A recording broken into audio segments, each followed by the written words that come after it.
কেন তাকে পদে পদে অপমানিত করা হয়েছে? কেন তার স্বীকৃতি নেই?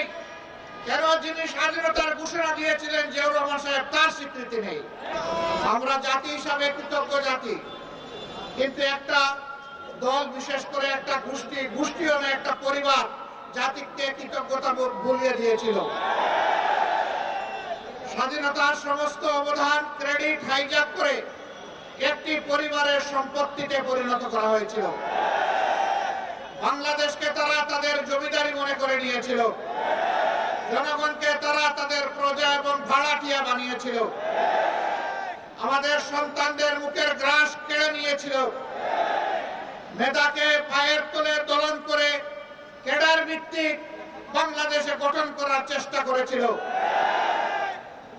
সম্মানিত ভাই ও বন্ধুগণ, এরকম একটি বিজয় দিবস আজকে জনগণের মাথায় মাথায় লাল এবং সবুজের টুপি। এই সবুজ হচ্ছে বাংলাদেশের সবুজ জমিন, লাল হচ্ছে আমাদের শহীদদের রক্ত। এটা সূর্যের চেয়েও দামি। এই রক্ত দেওয়া শুরু করেছিল এই জাতি 47 সালে। তখন থেকে রক্ত দিয়ে দিয়ে 24-এর 5 আগস্ট পর্যন্ত এই রক্ত দেওয়া অব্যাহত হয়েছিল।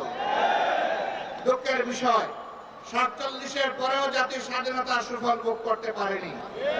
আবার 71-এর পরেও জাতির স্বাধীনতা হাইজ্যাক হয়ে গিয়েছিল।